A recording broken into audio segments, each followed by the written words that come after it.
Hi friends, നമസ്കാരം. നമസ്കാരം. അപ്പോൾ അടുത്തൊരു പുതിയ സിനിമയുടെ പുതിയ വിശേഷങ്ങളുമായി ഞങ്ങൾ രണ്ടുപേരും വീണ്ടും വന്നിരിക്കുകയാണ്. ഇന്നത്തെ പുതിയ വിശേഷം അത് മോഹൻലാലിന്റെ വിശേഷം അല്ലേ? നമ്മുടെ ഗോകുലം ഗോപാലിന്റെ ബാനറിൽ വിഷ്ണു മോഹൻ സംവിധാനം ചെയ്ത പടം, ഏറ്റവും പുതിയ ചിത്രം മോഹൻലാലിന്റെ. അതായത് കുറെ നാളുകൾക്ക് ശേഷമാണ് ഒരു മോഹൻലാലിന്റെ ഒരു അപ്ഡേറ്റ് വരുന്നത്, അല്ലെ? നല്ലൊരു അപ്ഡേറ്റ്. അതായത് ഒറ്റയ്ക്കുള്ള ഒരു പടം, അല്ലാതെ കുറെ പടങ്ങളുണ്ട്. കത്തനാരുണ്ട്, അതിൽ ഗസ്റ്റ് റോൾ വരുന്നുണ്ട്. ഇപ്പൊ ബബ്ബയില് ഗസ്റ്റ് റോൾ വന്നു. പിന്നെ മറ്റേ പൃഥ്വിരാജ് പടം വരുന്നുണ്ടല്ലോ, ഖലീഫ, അതിലും ഒരു ഗസ്റ്റ് റോളില് വരുന്നു. അതൊക്കെ ചെറിയ ചെറിയ വേഷങ്ങളിലുള്ള പടങ്ങളല്ല ശരിക്കും. ഇപ്പോ വരുന്നത് ഒരു മെയിൻ റോളിൽ വരുന്ന ഒരു പടം അല്ലെ, L367 അല്ലെ? അതിനു മുന്നേ തരുൺ മൂർത്തിയുടെ പടം വരുന്നുണ്ട്, 66 വരുന്നുണ്ട്. അതിനും പേരിട്ടിട്ടില്ല അവര്. അതിനു വേണ്ടിട്ട് മോഹൻലാല് താടി പഠിച്ചതൊക്കെ അതെ, താൽക്കാലിക നെയ്മാണ് 367. ഇപ്പൊ 366 വേണ്ടിട്ട് ലാലേട്ടൻ താടി പഠിച്ചതൊക്കെയാണ് ഇപ്പൊ ഹൈലൈറ്റ് ആയിട്ട് നിൽക്കുന്നത്. ഒരാള് താടി പഠിച്ചത് വാർത്തയിൽ വരണമെന്നുണ്ടെങ്കിൽ അല്ലേ, അതാണ് ബ്രാൻഡ്. മോഹൻലാൽ എന്ന് പറയുന്നത് ബ്രാൻഡാണ് അത്. ശരിക്കും അതൊരു ഹെവിയാണ്. അത് എല്ലാ ന്യൂസ് ചാനലിലും വന്നേക്കാണ്. ഒരാള്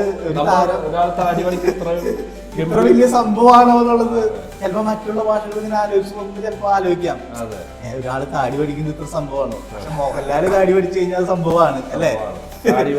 മീശ പിരിച്ചാൽ അതൊക്കെ സംഭവമാണ്. മലയാളികൾക്ക് അതൊരു സംഭവമാണ്. മടക്കി കുത്തിയാൽ അതൊക്കെ മലയാളികൾക്ക് ഒരു വലിയ സംഭവമാണ്. മലയാളത്തിൽ മാത്രമല്ല, ബോളിവുഡ് പറയാൻ പറ്റില്ല. ഋഷഭ ഷെട്ടിയോട് മുണ്ട് മടക്കി കുത്താ പറഞ്ഞത്, അമിതാഭ് ബച്ചൻ പറഞ്ഞു മോഹൻലാൽ ചെയ്ത പോലെ ഒന്ന് മുണ്ട് മടക്കി കുത്താ പറഞ്ഞത്. മുണ്ടെടുത്ത് വന്നപ്പോ ഷോയില് അത് അടിപൊളിയായിരുന്നു. അതൊരു വൻ ഹൈലൈറ്റ് ആയി മാറിയായിരുന്നു ആ ഷോ. ശരിക്കും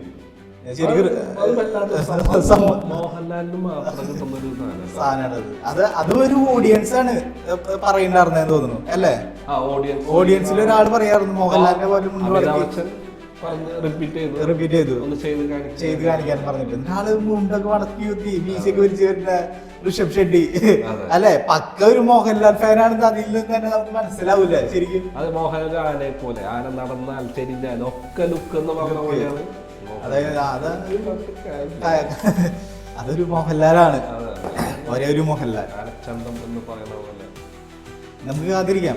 അതും തരുൺ മൂർത്തിയുടെ പടത്തിന് വേണ്ടിയും ഇപ്പോ L366 എന്ന് പറയുന്ന പടത്തിന് വേണ്ടിയും. വിഷ്ണു മോഹനാണ് അതിന്റെ ഡയറക്ടർ.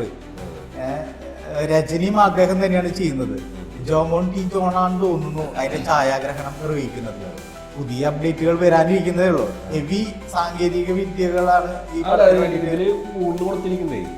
മറ്റേ റഷ്യൻ ഉക്രൈൻ യുദ്ധത്തിന്റെ അവിടുന്ന് ഒരു പശ്ചാത്തലം ഉണ്ടെന്ന് പറയുന്നുണ്ട്. പിള്ളേരെ, അതായത് അവിടെ കുടുങ്ങിയെടുക്കുന്ന ആൾക്കാരെ ഓപ്പറേഷൻ ഗംഗ അങ്ങനെ എന്തല്ല അതിന്റെ ഒരു ടാഗ്. അതെ, ഓപ്പറേഷൻ ഗംഗ. അവിടുന്ന് റെസ്ക്യൂ ചെയ്യുന്ന സംഭവമാണെന്നാണ് ഇതില് പറയപ്പെടുന്നത്, അറിയാൻ കഴിഞ്ഞത്. ശരിക്കും ടൈറ്റിലും കൂടി വന്നാലാണ് കറക്റ്റ് നമുക്ക് അത് മനസ്സിലാക്കാൻ പറ്റുള്ളൂ. ശരിക്കും ഓപ്പറേഷൻ ഗംഗയായിട്ട് ബന്ധമുണ്ടോ എന്നുള്ളത് L367 അതിലൊരു ഫ്ലൈറ്റ് കൊടുക്കുന്നുണ്ട്. ശരിയാ, ഒരു ഫ്ലൈറ്റ് കൊണ്ടുവന്നതായിട്ട് കാണിക്കുന്നുണ്ട്. മിലിറ്ററിയിലെ ഏറ്റവും വലിയ ഫ്ലൈറ്റ് ആണ് അത്. നമ്മുടെ സാധാരണ ഫ്ലൈറ്റ് അല്ല, അല്ലെ? സൂം ചെയ്ത് നോക്കുമ്പോൾ മനസ്സിലാവുന്നുണ്ട്. മറ്റേ വലിയൊരു അല്ല, മറ്റേ വലിയൊരു യുദ്ധ സാധനം കൊണ്ടുപോകുന്ന സാധനങ്ങൾ.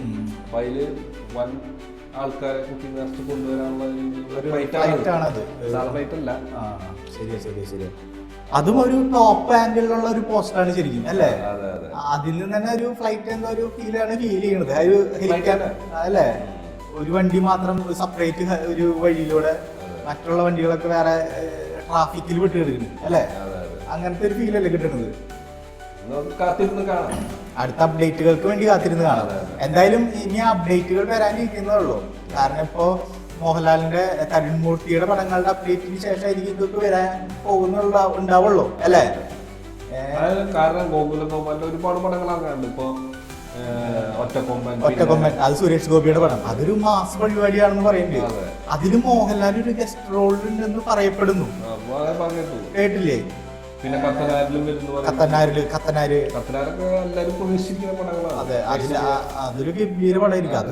അതിന് വേണ്ടിട്ട് ജയസൂര്യ എത്ര നാളായി ഒരു പടം, മലയാള പടം ചെയ്യാതിരിക്കുന്നത് അല്ലേ? സമ്മതിക്കണം. അത് ഒരു ജയസൂര്യയുടെ ഒരു പടം കണ്ടിട്ട് കുറെ നാളായി, നമുക്കിപ്പോ കൊതിയാവുന്നുണ്ട്. ആട് 3 വരുന്നുണ്ട്. ആട് 3ലേക്ക് ജോയിൻ ചെയ്ത് കത്തനാറിന്റെ കഴിഞ്ഞതിന് ശേഷമാണ്. പക്ഷെ ആ ഗെറ്റപ്പ് വെച്ചിട്ടുണ്ടായിരുന്നു ശരിക്കും ആട് 3ക്ക് വേണ്ടിട്ട്. ആ മുടിയും താടിയൊക്കെ വടിക്കാണ്ടിരുന്നപ്പോ എനിക്ക് കൺഫ്യൂഷൻ ഉണ്ടായിരുന്നു. ശരിക്കും ആട് 3ല് വേറൊരു കാലഘട്ടം കാണിക്കുന്നുണ്ട്, ടൈം ലൈൻ വേറെ ആയിട്ട് വരുന്നുണ്ട്. അതിന്റെ ഒരു പരിപാടിയാണെന്ന് തോന്നുന്നു. ശരിക്കും 2 ഗെറ്റപ്പിലൊക്കെ വരുന്നുണ്ട് ആട് 3ല്. എല്ലാവരും വരുന്നുണ്ട് 2 ഗെറ്റപ്പുകളില്. അതിന്റെ പോസ്റ്റർ കഴിഞ്ഞ ദിവസം ഇറങ്ങിയിട്ടുണ്ടായിരുന്നു. അതും ആ ഹൈലൈറ്റ് ആയിട്ട് നിന്നതാണെന്നു. ഇപ്പൊ നമ്മള് 367ലേക്ക് വന്നു കഴിഞ്ഞാൽ ഒരു ഹെവി പരിപാടി അല്ലേ? വെറും ഒരു പോസ്റ്റർ കണ്ടുകൊണ്ട് നമുക്കൊന്നും പറയാൻ പറ്റില്ല. എന്നാലും നമുക്ക് ഒന്നും പറയാൻ പറ്റില്ല.